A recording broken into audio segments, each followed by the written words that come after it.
again, this is Michael Rayford, word for word. I am extremely excited today because I'm talking to a very dear friend of mine. Um, I'm just so excited. We're on LinkedIn, we're on Facebook Live simultaneously. That's exciting. Like, this is the world that we're in today. How are you doing, Megan? I'm doing well. I just started wearing glasses and I can't get used to them yet. They're always crooked. It takes a while. It I've been wearing does. them since I was about 18, so I've just now gotten used to them. It feels like, especially I just started camera. wearing them like 4 months ago. Oh, well, they look good. Well, thank you very much. I appreciate that. So I want to introduce to you guys. And so let me back up. So again, word for word, as you know, is a place for us to have conversations with business professionals, educators, and people who just have a tremendous story to tell so that other people can learn from those stories. I mean, we all have a story, right? And so I think everybody should have an opportunity to share that story and just give some value to other people, and hopefully they can grab a couple nuggets from it. So I want to introduce you to Megan Pendley Pickett. And we met, oh, wow, what, maybe 5, 6 years ago? Probably about 5, yeah. Something like that. And you are in, is it Denver, Colorado? Yep, right outside in Littleton, but yeah, same thing. And how is the weather in Littleton, Colorado? Well, today it's snowing. Really? Yes. Unlike my Chicago counterparts, we are having snow out here. It'll be gone by Sunday or Saturday, but it's a little cold today. But Well, amazingly enough, it's been in the 60s all week. that is pretty amazing. However, by Sunday, I believe it's supposed to go back down to the 40s. And then it may snow again after that. So who knows? Who knows? Who knows? But, what I'd like to do is to dive into, your career and what you've done and some of the things that you're doing. And I think it's really timely because of, where the job market is today, where people may be in their careers today. And in the back of their mind, they may be thinking about some different things that you could probably assist them with, or at least have a good conversation about. Sure. So let me tell you a little bit about Megan. She is the founder and head coach of Pendley Pickett Coaching, focused on career changes and job preparation. So let's start there, and let's just talk about your company and what you do and what's the objective of your company. Sure, absolutely. So it's basically what it sounds like. So I help people typically right now that are career changers, whether that, and that was, I started doing that work before the pandemic. It increased the number of people who were changing careers, but really helping people to go back to what you said at the beginning, Michael, about telling their story, is that once you get a little bit into your career, it feels like you can't make any changes, that you're sort of stuck in this track and I only have XYZ experiences and those types of things. And so what I really do is help people figure out, where do you want to go next? What do you want to do? Maybe you don't know the specific job title or the industry, but you want to spend your time doing something or not doing something. And so getting some clarity around that and how to tell their story in interviews, in their written materials, and then to really show up with confidence when they're getting those interviews and those types of things. So really helping people shift that focus of, I can't do, or I only have sort of this narrow focus for my career, and broadening that and saying, actually, in your volunteer role, it can be translated here, right? And so really talking about those transferable skills and really what they want to do and what next steps they can take to move towards that next goal. Now, where did this brainchild come from? That's a great question. So I spent the last 5 or so years working with an organization that provided college counseling preparation for students. Previous to that, I spent about 15 years working with college students. And so in a lot of that with graduate students who got to the end of their 2-year program, which I was a graduate of, and said, well, what do I do now? Right. And so really helping people with that. And then even going back further to when I graduated college, almost 22 years ago, right? And saying, like, I don't really know what I want to do. How do I figure this out? And so coming from that place of feeling constricted by my own thought process, by what I believed my own story to be. And then just having been able to help people in different ways throughout, the last 20 plus years, then went into coaching, became a certified coach so I could help people. I never wanted to do career coaching. I never not wanted to do it. That wasn't my initial thought process about it. But the more that I got into it, the more that is, at least for a lot of folks in the US, that's such a central part of our lives. How do we make it to where it fits in our lives and that our lives don't have to fit into our jobs? So that's really where a lot of that came from. So it's sort of a culmination of a lot of the experiences that I've had and the pieces that I've really enjoyed about my own career. That is awesome. Now I'm going to ask you, and it may be a tough question. It may not be a tough question, but with the internet today, there are a lot of proclaimed coaches, Mm-hmm. and you are a certified professional career coach. Mm-hmm. So what does it take to become a certified professional career coach? Sure. So long story short, there are lots of people, and I think that there are a lot of people who are really good at what they do. It's currently an unregulated field, and I do think that it makes a difference. So I went through a program that is accredited by the International Coaching Federation, the ICF, and have just recently, just this past December, got my second tier out of 3 tiers to be a professional coach. And so I think that really means a number of different things. One, you've gotten credentialed, right? That you're not just slapping something up there and saying, yeah, I can help you, right? So there's sort of these methods that you have learned, and then you figure out how to weave that in with your personality and your own style. Additionally, there are ethics and responsibilities that you're held accountable for when you are a coach, right? So there's a code of ethics, different, practices that you should and should not do, similar to people who are counselors or therapists, different in that it has a different end result, but similar in that there is this accrediting body. So my program was 120 hours of in-person and self-directed coaching. Self-directed study with peer coaching and reviews and things like that. And then to get credentialed by the ICF was it was no small task. You had to have 500. I just did it in December. You think but once I'm done with something, I'm like, I'm done. But it's a significant number of like 1,000 hours of coaching professionally and things like that, in addition to some other things. So that was my process to be certified. Now, so let's just say that I am in the job market or career market, and there is a difference, right? Mm-hmm. Is there a reason to not have a coach if you're not where you want to be? Is there a reason to not? I haven't been asked the question in that way, which is From an ego standpoint, I went to college, I got these degrees, I should be able to do this on my own. Mm-hmm. However, when it comes to networking and building relationships and being aware of the way the times are changing in industries, there's some type of value to that. There absolutely is. What I think is, and let me know if this answers your question, Michael, but what I think is one of the most valuable things about having a coach, and I have my own coaches. I mean, as a coach, I employ coaches because the fact of the matter is that we cannot get out of our own ways. Like, living in our heads is a dangerous place. I often tell people I'm with, I'm like, I'm going to go and think about this for a little bit. If I'm not back from my brain in 10 minutes, send somebody in after me, right?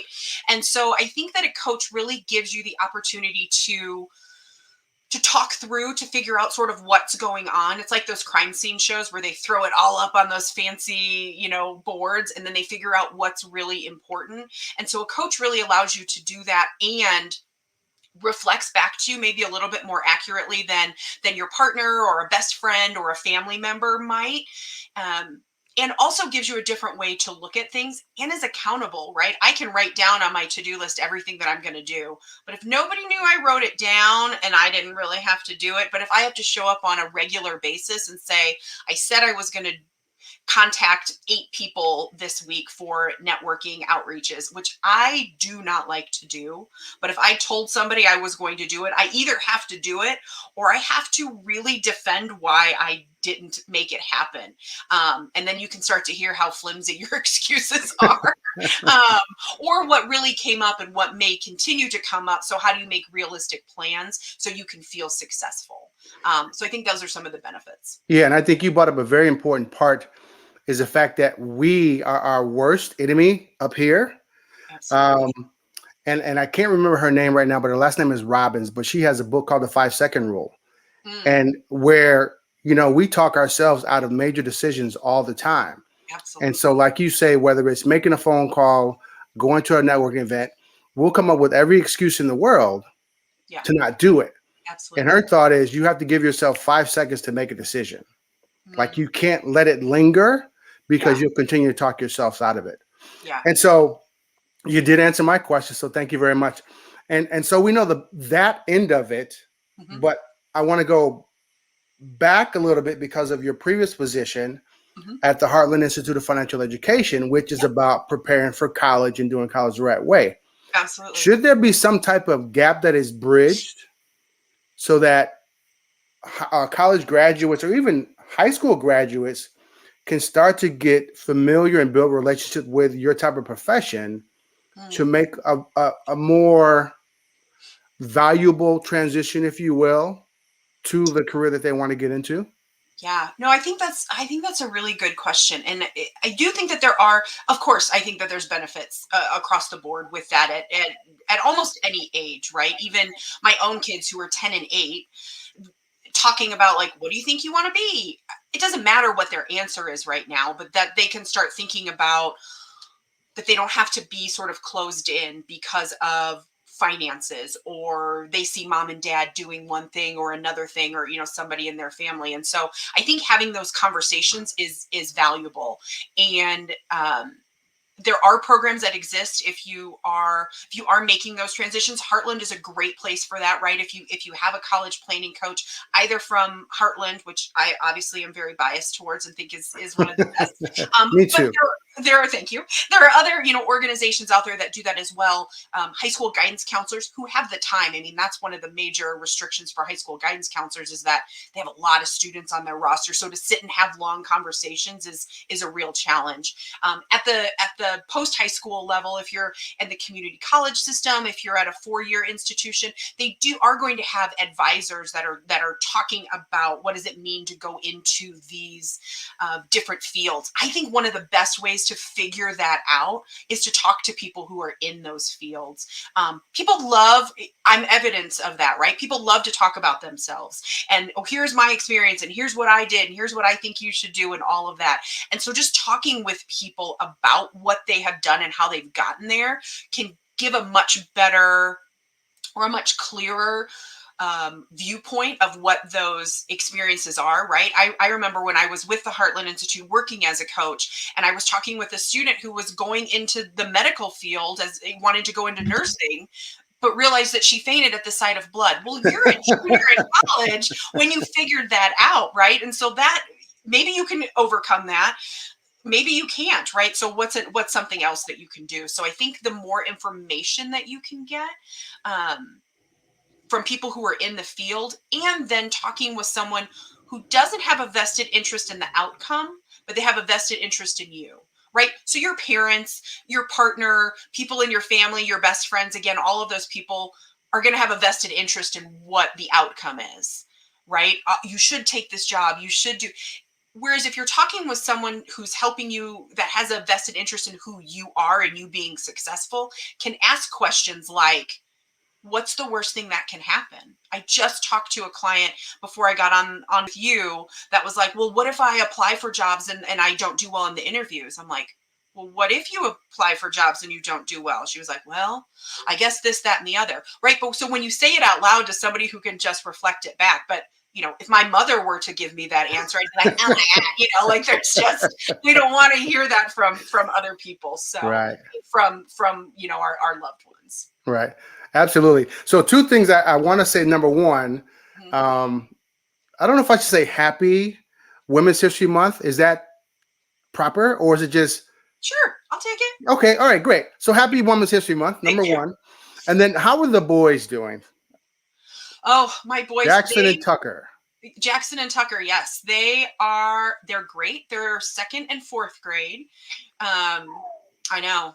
We have one more day until spring break, so everybody's a little squirrely around here.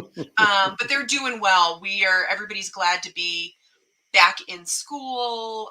My youngest son and I both had COVID. We are totally fine now. And so he is really glad to be back in school. And I am really glad for them to be there during the day, Yeah. see their friends, and very, very active, but they're doing really well. So thanks for Good. asking. Glad to hear that. Yeah. So I want to throw this new phrase out to you that, and I can't say it's new, but because of COVID, um, and I don't know what the exact number is, but there were millions of people who actually did not go back to work. Hmm. And it's been coined as the Great Resignation. Hmm. What are your thoughts on that? Just as someone who works with people to advance their careers, Hmm. what's your thought on this change that's going on? Yeah. I'll tell you what, I told my husband today as I was taking a break from what my work that I was doing, I was like, can you figure out a way that I never have to go back to work? Because there are just some days, right? And so I think that it gave people um, one, it sort of depends on, and I don't want to put it in terms of tiers, but if you're working an hourly position, I think that people really figured out what they needed to bring home and what they were outputting for childcare or some of the extra moving around to get kids to childcare or to mom's house or something along those lines. And so recognizing some of those pieces that came with, if we just scale back just a little bit, we could actually make this work in a different way and have a better quality of life. I think even if you're in a salaried position, I think that people really started to view that quality of life of, oh my gosh, one, I'm able to get done a lot of this work that doesn't need to be done in person. It can be done collaboratively still. And so I think that it really gave people an opportunity to take a step back and say, what is really important to me? And some people I've talked to are like, I definitely want to go back to the office. I'm like, really? Good for you, right? And a lot of people who are like, I'd prefer a hybrid. I mean, and so it really just gave them some clarity around what that means, because a fully remote role 2 years ago looked very different than what a fully remote role looks now. And it was almost seen, depending upon the company, it was almost seen as a special privilege to be fully remote, previously a special dispensation, where now we know that there's a lot that we can get done. And I think that on the other side of it, companies are seeing higher retention in employees that have stayed, and they've been able to make that life balance work better, and they have less bottom line to meet, if that makes sense, because of cost of real estate or some of the other pieces that might go into that. Real estate is a huge part of it. So I think that really getting clear, and knowing that you can get clear at any time, and then you can get re-clear when it gets muddy again. I think that that's what a lot of people career changing now or in the last however many years, is that it's okay to change your mind and say, I really want to be remote. And then in 3 years say, I'd really like to go back to the office. That's all right. Being really clear and articulating why you want one or the other, or what those pieces are that really make a difference to you, what your lines in the sand are, makes a huge difference. We all want to make more money, but when we can connect it to why we want to make more money and what that means in our life, that makes a big difference when we ask for raises, or when we are going through the negotiation process for a new job, just as an example. You sound like a career coach. Well, thank you. You're welcome. Now, I want to ask you, and a lot of times, and I've experienced this myself, depending upon the role I've had and the leadership, Mhm. I may like the role, but maybe the leadership, in my opinion, is not the best. Mhm. So, do you think leaders are born, or do you think they're made? I think they're both. If I could be fuzzy about it, I do think that they are both. I think that oftentimes, and this was my experience when in a previous role, I was named a director after having been an assistant director for 7 or 8 years, was named a director. And I can tell you, That was a bad idea. I was not a good leader in that form because I thought that I had to show up in a certain way.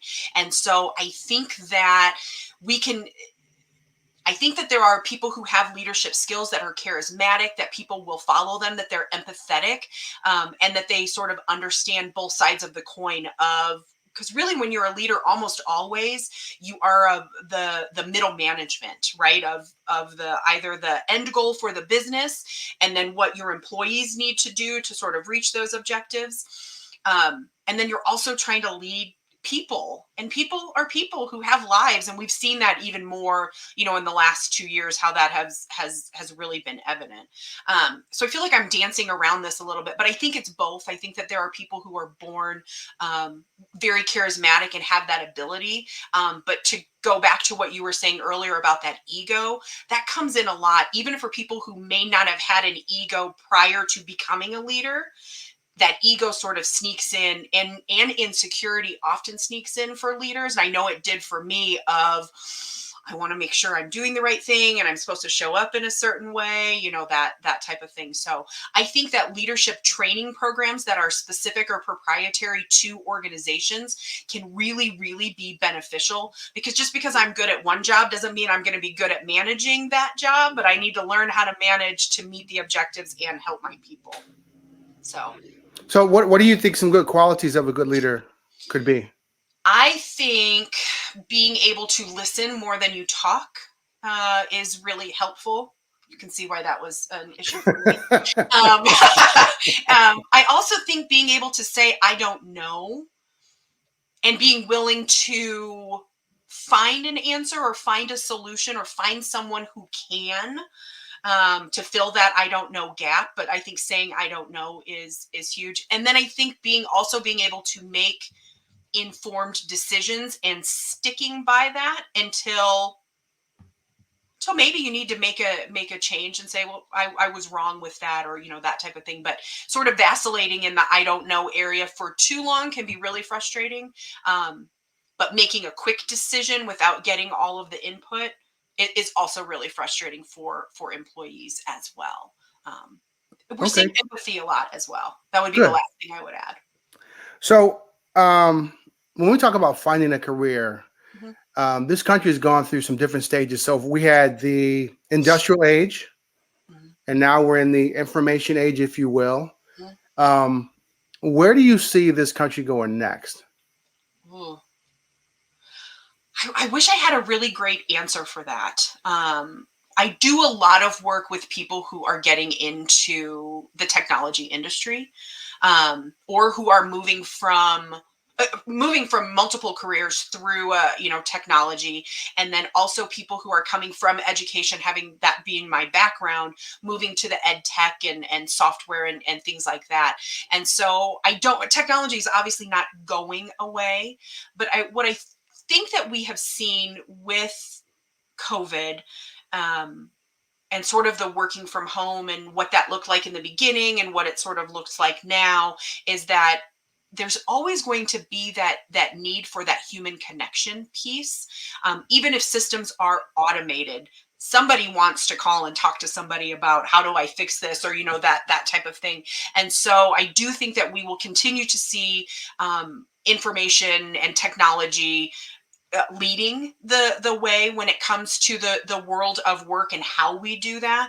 But there will always still be the need, or at least for the foreseeable future. Always is a big word, but for that human component, that whether they're talking to somebody who is my age or my parents' age or my kids' age, when they get to that point, somebody wants to call and not just say, press 1 for this, press 2 for that. So yeah, that's my shot. Good. So you have among all the roles that you have a new role as well.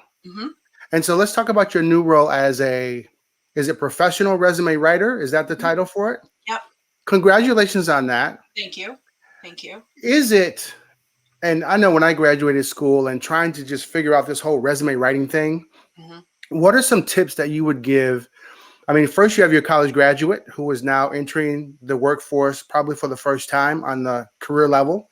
But then you've got your individual who's on LinkedIn Mhm. and they're looking for that next opportunity, Mhm. whether they've, been at a position for 5 years and are looking to advance, what's some tips or some advice you would give someone as far as their resume is concerned?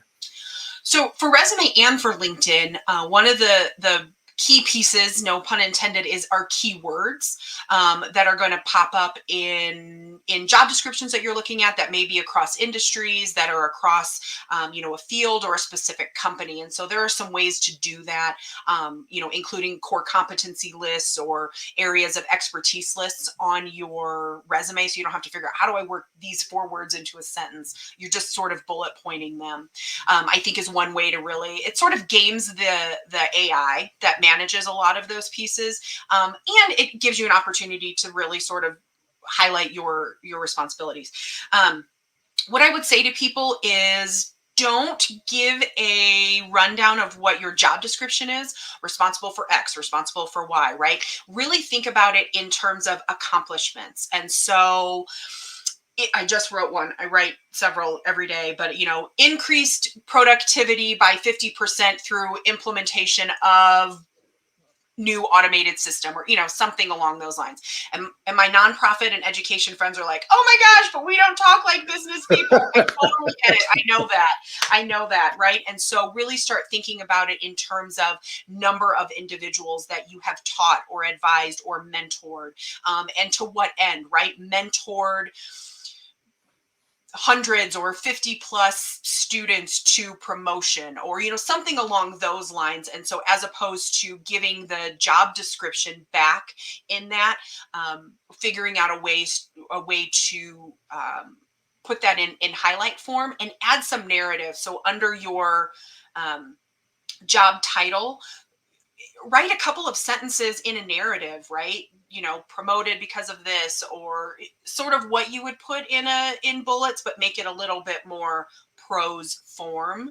I think that makes a big difference. And don't make it longer than 2 pages, everybody. And if you are just graduating college, you do not need to make it longer than 1, unless you have a significant experience. Like, it's fine. People spend 7 seconds touching your resume.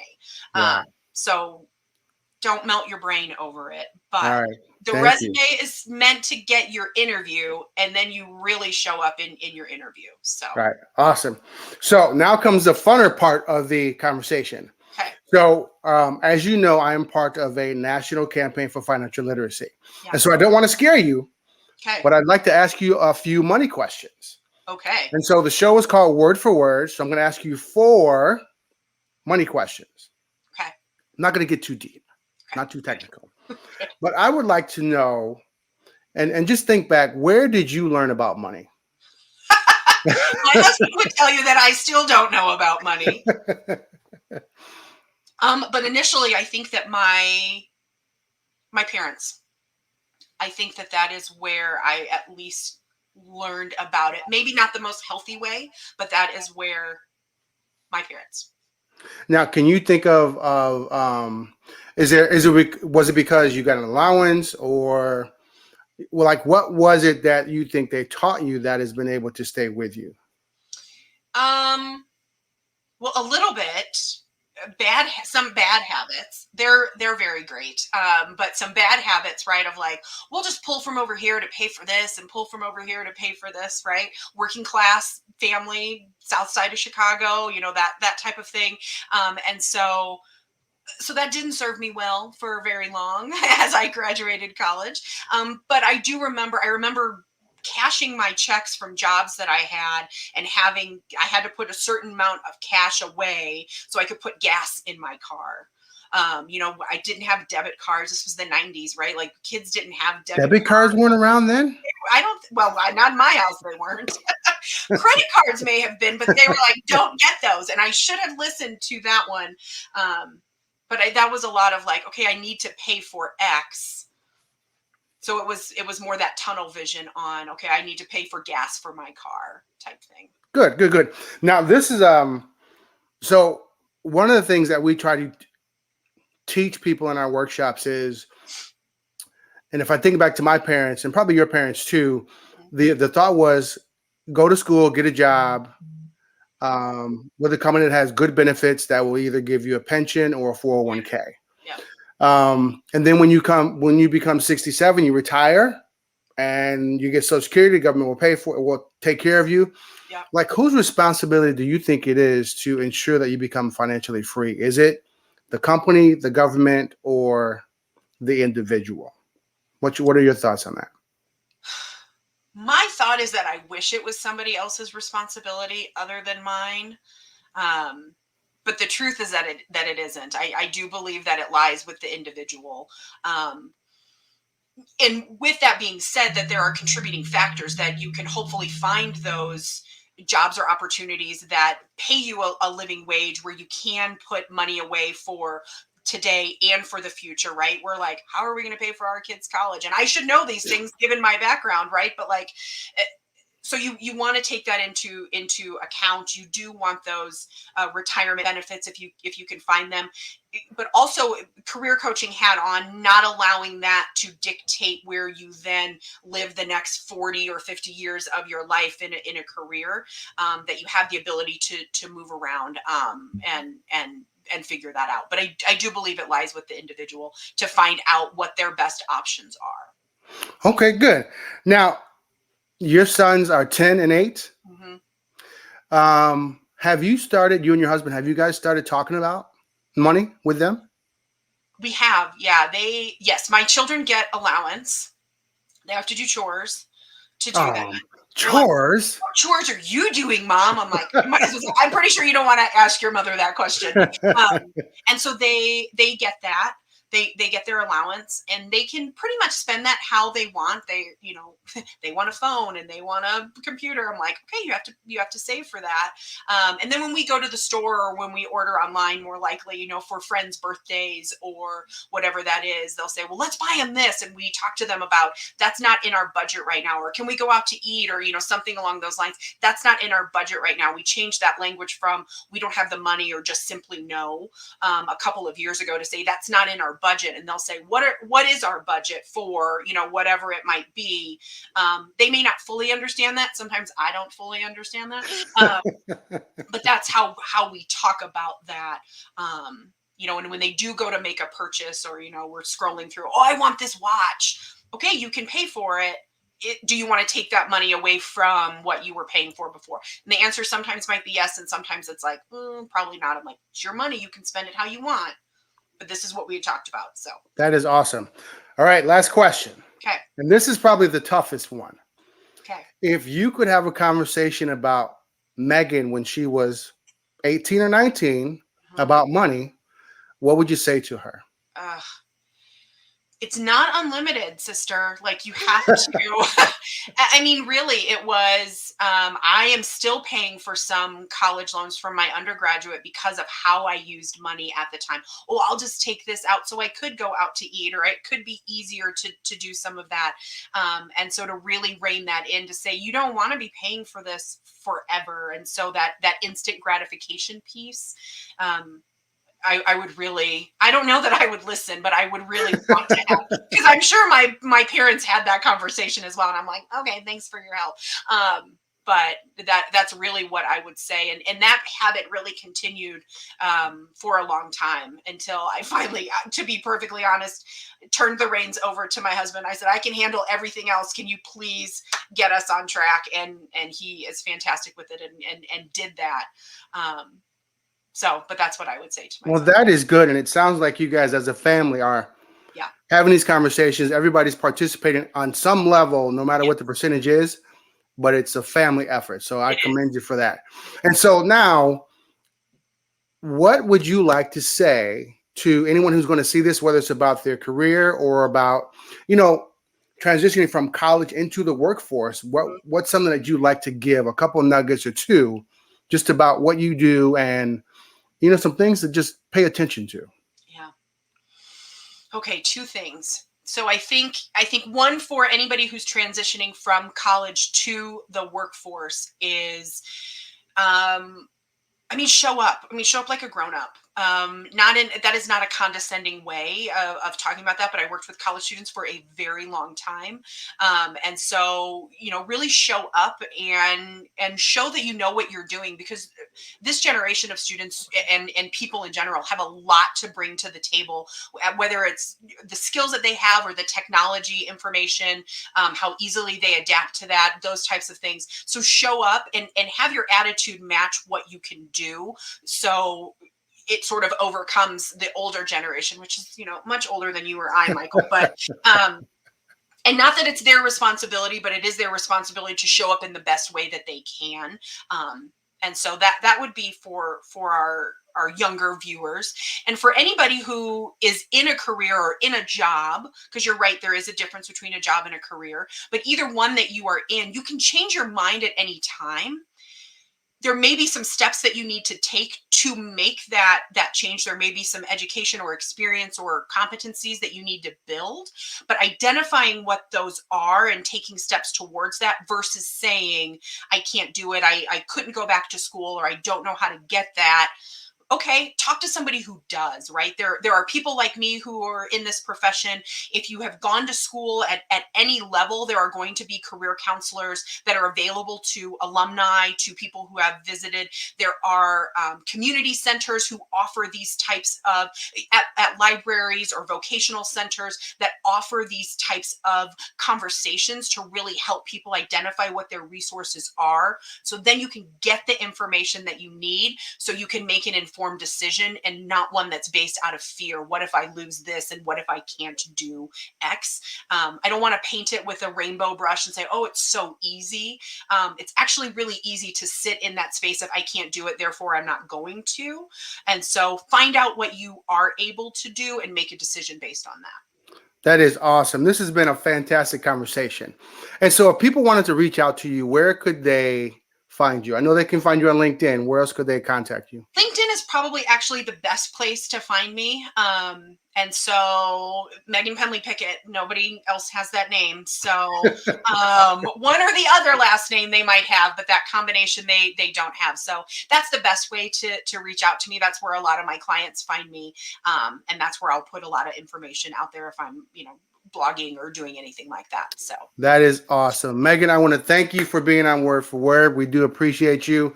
I love the haircut. I love the glasses. I'm going to get comfortable wearing mine just like you. All right. Okay, perfect. Well, they look great. They look great. Thank But you you don't have very a much. green on. Have you gotten pinched? I have not. You're lucky. Yeah. I have a vigilant 8-year-old who pinched me right as I woke up this morning. So you're lucky. I'm lucky. Thank you very much for being on. And thanks for having me. We're definitely going to talk in the future. And I appreciate you being on the show as well. Sounds good. Great to see you, Michael. Thanks for having me. You have a great